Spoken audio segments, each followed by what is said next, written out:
오늘 방송에선 티벳 사자에서에 대해 이야기해보는 시간을 가지겠습니다. 우선 티벳 사자에서에 대한 이야기를 하기 전에 죽음의 의미는 무엇이고 세상의 다양한 종교들은 죽음을 어떻게 바라보는지 그 공통점과 차이점을 간략하게 이야기해보고자 합니다. 이것은 개인적인 의견이지만 저는 모든 사람들이 종교를 믿어야 한다고 생각하지는 않습니다. 무슨 뜻인지 설명해 드리겠습니다. 사람들이 종교를 믿게 되는 이유는 모두 다릅니다.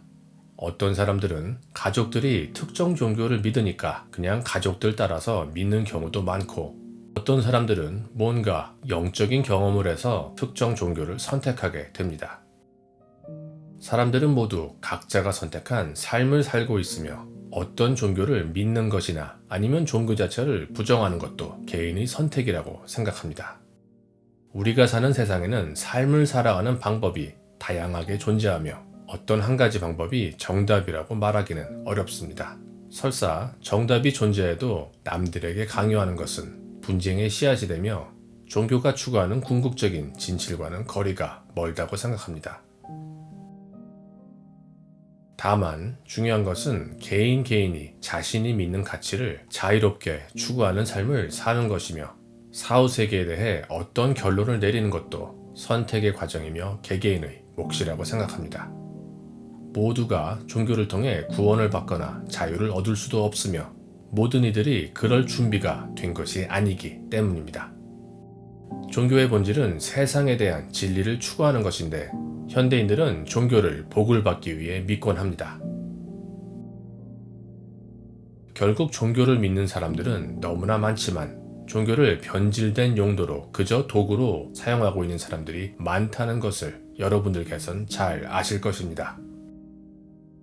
자신을 기독교인이라고 부르지만 삶은 탐욕에 가득한 사람들도 많고, 자신을 불교인이라고 부르지만 자비로운 점이 하나도 없는 사람들도 여러분들께서는 만난 적이 있으실 것입니다. 자, 서두가 길어졌습니다. 이제 본론으로 들어가겠습니다. 종교를 이야기할 때 죽음을 빼놓고 이야기하는 것은 불가능합니다. 죽음이란 인간에게 너무나 중요한 관념이기 때문입니다. 죽음이란 무엇일까요? 세상의 모든 것은 결국 죽음을 맞게 됩니다. 죽음은 살아있는 모든 것들의 궁극적인 도착지이지만 사람들은 죽음에 대해서 이야기하지 않습니다.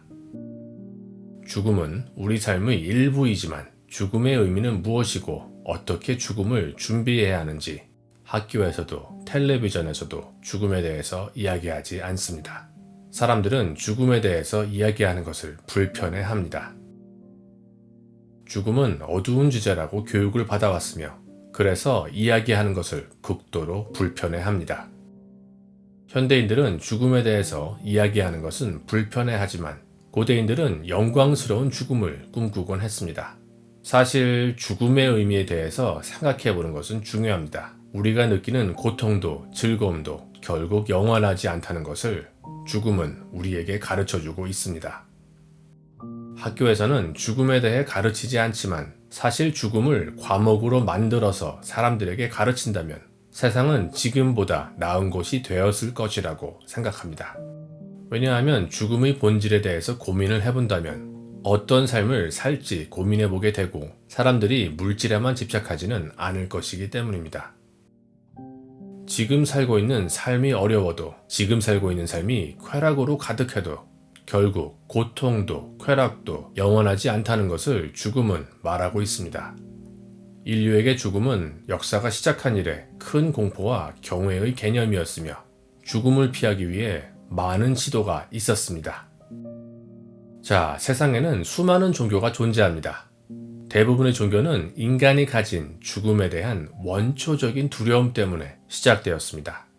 1960년대에 러시아 과학자들은 34,000년 전에 땅에 묻힌 어떤 중년 남성의 사체를 발굴했습니다. 놀랍게도 시신은 코끼리 상아로 만든 장신구로 치장이 되어 있었으며 다양한 주술적인 도구들 또한 함께 매장터에서 발견되었습니다. 결국 우리가 아는 세계 4대 종교들, 이런 종교들이 시작하기 몇만 년 전부터 인류는 사후세계를 믿었다는 것을 추측해 볼 수 있습니다. 대부분의 종교들은 인간에게 영혼이 있다고 가르칩니다. 물질로 이루어진 우리의 육체는 결국 죽고 사라지지만 우리가 가진 영혼은 영원히 존재한다고 말합니다. 세상에 존재하는 다양한 종교들을 바라보면 사람들이 죽음을 맞이한 이후에 영혼이 어떤 곳을 가느냐, 어떤 경험을 하느냐, 이것에 대한 관점이 종교마다 조금씩 다르다는 것을 알 수 있습니다. 하지만 잘 뜯어보면 언뜻 보기에는 종교마다 사후 세계에 대한 관점이 달라 보이지만 공통점도 생각보다 많다는 것을 알 수 있습니다. 우선 기독교가 말하는 사후 세계를 바라보면 영혼은 지옥을 가거나 천국을 간다고 말합니다. 여기서 천국을 간다는 것은 세상을 창조한 창조주에게 돌아간다는 것을 의미합니다. 결국 자신의 영원히 창조주의 일부가 되는 것이 기독교에서 말하는 천국이라고 해석할 수 있습니다. 여러분들도 아시다시피 기독교의 구약은 원래 유대교의 경전 중 하나입니다. 결국 기독교는 유대교와 겹치는 부분이 존재하며 유대교와 기독교는 사후 세계에 대해 비슷한 관점을 가지고 있습니다. 유대교와 기독교 모두 사후 세계에서 창조주에게 돌아가는 것이 궁극적인 목표입니다. 하지만 차이점을 보자면 유대교에서는 창조주의 일부가 될 자격을 얻을 수 있을 때까지 계속 환생을 해야 한다는 것이 유대교의 관점입니다. Where we do see the concept of reincarnation is in the mystic tradition. The classic work of Jewish mysticism is the Zohar. And in the Zohar, the idea of reincarnation is mentioned over and over again. 잘 알려지지 않은 사실이지만 유대교에서도 업보가 존재합니다. 카르마, 즉 업보라는 관념은 힌두교와 불교와 연관성이 깊습니다.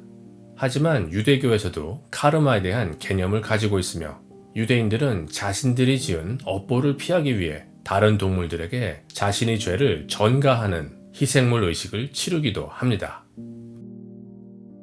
사후세계에 대한 관념은 종교마다 다양하게 존재하지만 생각보다 공통된 점도 많이 존재한다는 것을 알 수 있습니다. 예를 들어 기독교는 유대교의 영향을 많이 받았으며 불교는 힌두교의 영향을 많이 받은 종교입니다. 종교는 문명 교류의 산물이며 다양한 종교들이 서로의 관념에 많은 영향을 끼친 것이 역사적인 사실입니다. 이런 과정을 syncretizations이라고 부릅니다. 자, 티벳 사자에서. 티벳 사자에서는 티벳의 불교 승려인 카르마 링파가 집필한 사후세계에 대한 설명서입니다.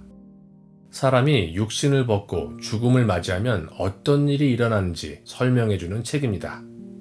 그리고 죽으면 어떻게 해야 보다 나은 세상에서 태어날 수 있는지를 설명해주는 가이드북입니다.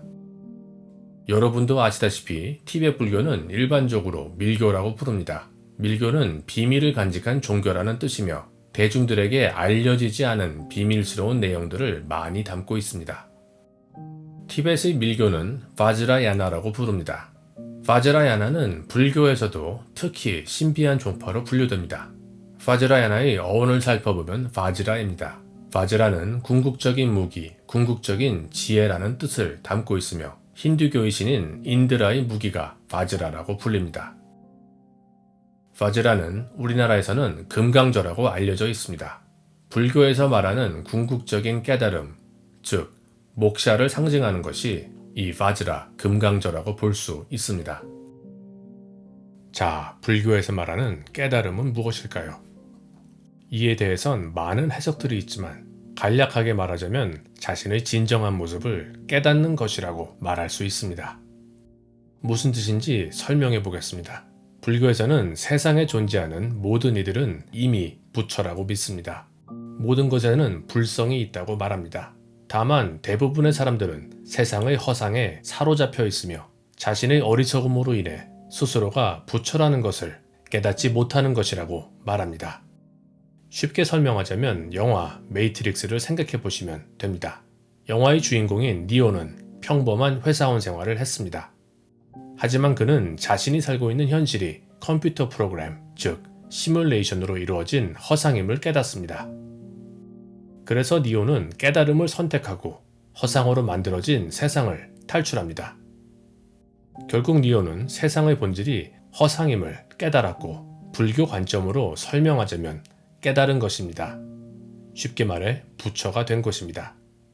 니오는 거기서 멈추지 않고 허상의 세계로 돌아가서 허상의 세계에 살고 있는 사람들을 해방시키려고 노력합니다. 결국 자신의 자유를 얻은 것에서 멈추지 않고 다른 사람들도 구원을 하는 일종의 보살의 역할을 하는 것입니다. 여러분들도 잘 아시겠지만 불교에서는 환생을 믿습니다. 불교의 세계관에선 인간은 깨달음을 얻어 환생의 굴레를 벗을 때까지 계속 다른 형태로 태어나야 합니다. 불교의 사후세계에 대한 개념을 보면 영원히 지옥을 가거나 극락세계를 가는 것이 아니라 지옥이나 극락에서 태어나는 것입니다. 심지어 좋은 업보 덕분에 극락세계에 태어난 이들도 자신이 가지고 있는 좋은 업보를 모두 사용하거나 깨달음을 얻지 못하면 또다시 다른 세상에서 태어나야 합니다.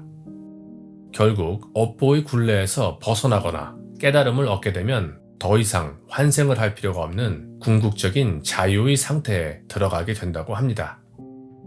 티베트 사자에서는 보다 나은 세상에서 환생을 하거나 깨달음을 얻는 방법을 설명해주는 책입니다.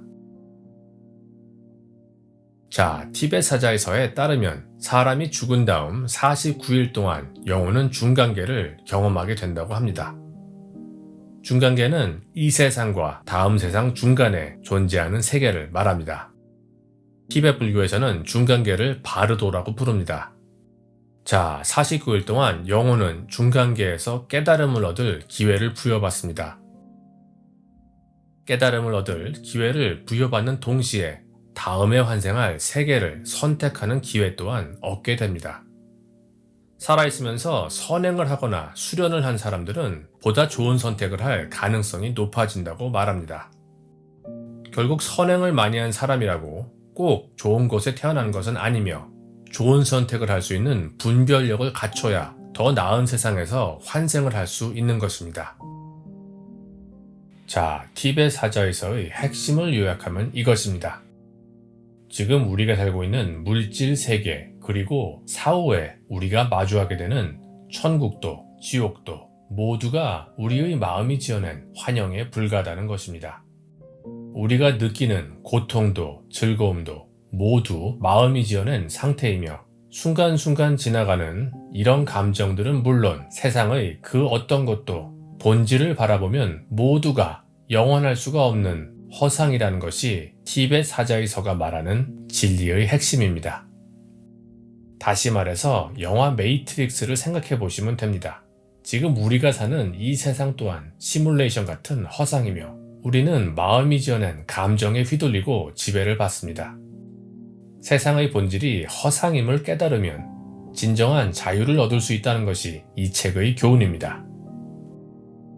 불교에서는 세상의 모든 환영들을 지칭해서 마야라고 부릅니다. 그리고 티베트 사자에서에 따르면 49일 동안 영혼은 중간계에서 수많은 마야들과 마주하게 됩니다. 자신이 두려워하는 존재들이나 자신이 사랑하던 존재들의 모습을 한 환영들이 나타나서 선택을 어렵게 만들기도 합니다. 물질 세상에 대한 애착이나 집착이 많을수록 더욱더 강력한 환영의 공격에 시달리게 됩니다. 사망을 하고 약 3일 동안은 영혼이 자신이 죽었음을 인지하기가 어렵다고 합니다.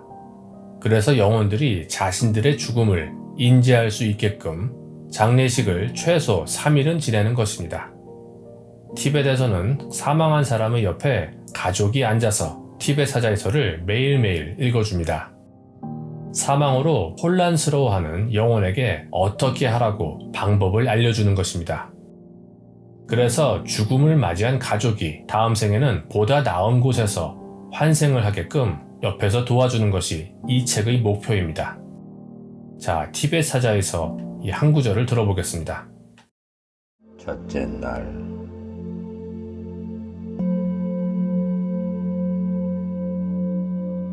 오 고귀한 가문의 자손이여, 그대에게 무슨 일이 일어난 것인지 어리둥절할 것이요.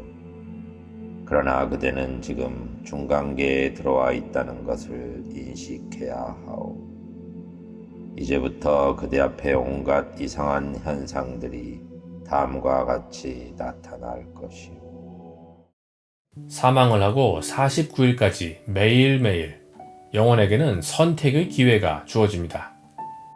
티벳 사자의 서에 따르면 죽은 자에게는 매일매일 두 가지의 선택의 기회가 주어집니다. 하나는 다양한 색상을 가진 편안한 불빛입니다. 편안한 불빛은 깨달음의 불빛이 아니며 만일에 편안한 불빛을 따라가게 되면 바로 환생을 하게 됩니다. 편안한 불빛이 가지고 있는 색상에 따라 천상계에 태어날 수도 있고 지옥계나 인간계 혹은 축생계에서 태어날 수도 있습니다. 대부분의 사람들은 분별력이 부족하기 때문에 편안한 불빛을 따라가게 된다고 합니다. 하지만 분별력을 가지고 있고 이 세상의 본질이 허상임을 깨달은 영혼들은 편안한 불빛을 선택하지 않는다고 합니다. 세상의 본질에 대해서 깨달은 영혼들은 눈이 아프도록 눈부시고 심지어 무섭게까지도 느껴지는 불빛을 따라간다고 합니다. 눈부시고 불편한 불빛들은 깨달음의 불빛이며 이런 불빛을 선택한다면 환생의 굴레를 벗어날 수가 있는 것입니다. 선행을 많이 해서 에너지 주파수가 높은 영혼들은 보통 일주일 내외로 좋은 선택을 하게 됩니다. 한 가지 흥미로운 것은 불교에는 천상의 종류가 매우 다양합니다.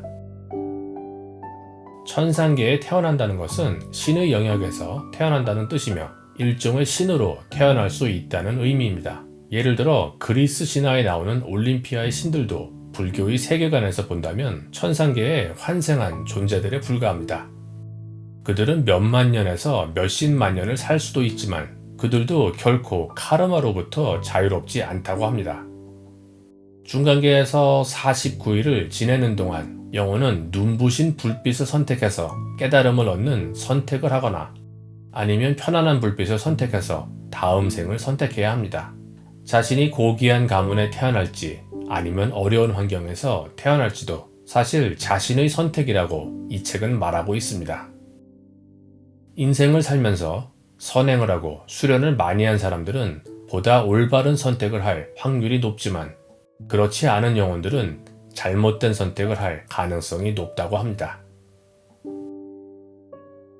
자, 49일 동안 영혼은 많은 환영에 시달리게 됩니다. 환영들은 선택을 도와주기도 하지만 대부분 방해를 한다고 합니다. 일반적으로 사망 직후 열흘간 등장하는 환영들은 보통 무섭지 않은 환영들이 등장하지만 선택을 지체할수록 후반기에 나오는 환영들은 무서운 모습을 하고 나타난다고 합니다. 하지만 환영이 아무리 무섭거나 아무리 아름답다고 해도 결국 자신의 마음이 지어낸 환영에 불과합니다. 자, 우물쭈물하면서 49일 내내 아무런 선택도 하지 못한 영혼들도 많습니다. 이런 영혼들에게는 49일이 가까워질수록 선교를 하는 남녀의 모습이 계속 등장한다고 합니다. 정해진 49일이 만료되기 전에 중간계는 영혼을 환생시키려고 노력하는 것입니다. 이때 선교를 하는 남녀의 이미지를 따라가게 되면 그냥 랜덤하게 바로 환생을 하게 되는 것입니다. 하지만 마지막까지 기회는 있습니다. 바로 자궁에 들어가지 않겠다고 염원을 강력하게 표하면 눈앞에는 몇 가지 선택지가 나타난다고 합니다. 불교의 목표는 깨달음을 얻는 것이기 때문에 편한 세상에서 좋은 환경에서 환생하는 것이 꼭 정답은 아니라고 말합니다.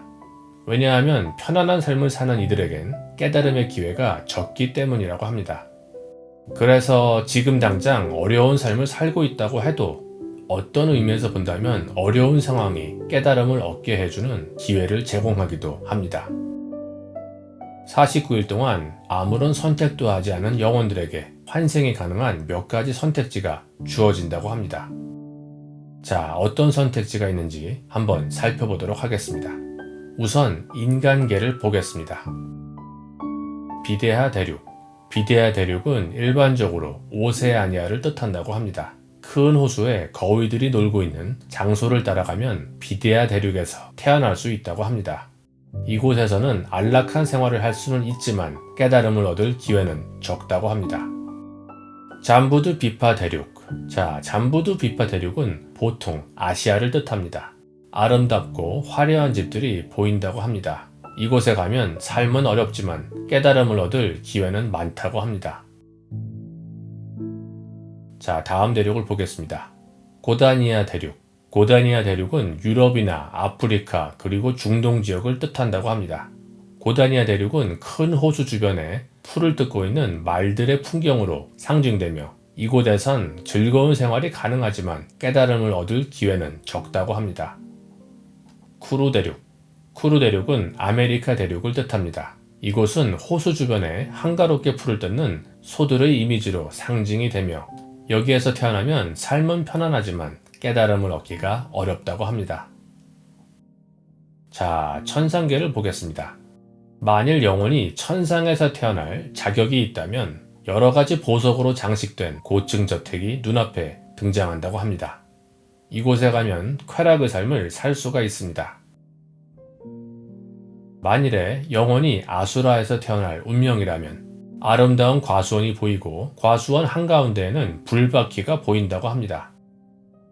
아수라는 싸움을 좋아하는 전쟁의 신 같은 존재들이 사는 곳이며 질투와 분노에 가득 찬 아드레날린 가득한 삶을 살게 된다고 합니다. 그렇게 좋은 곳은 아닙니다. 자, 만일 영혼이 축생계에 갈 운명이라면 눈앞에 동굴과 구멍들이 등장한다고 합니다. 동물로 태어나면 깨달음을 얻을 기회가 현저하게 줄어들기 때문에 꼭 피해야 하는 세계라고 합니다.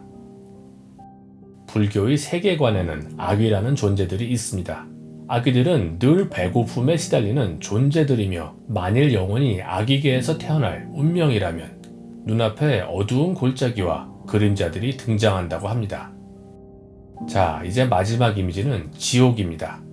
만일의 영혼이 지옥에 태어날 운명이라면 귓가에는 음산한 음악이 들릴 것이며 까맣거나 빨간 집이 보인다고 합니다. 그곳은 견딜 수 없는 추위나 뜨거움이 존재하는 곳이기 때문에 이런 이미지들을 본다면 절대로 들어가서는 안 된다고 합니다. 자, 여기까지가 티벳 사자에서를 요약한 내용입니다. 구독자분들 중에 이 책의 내용을 궁금해하시는 분들이 많았는데 도움이 되셨다면 좋겠습니다. 시청해주셔서 감사합니다.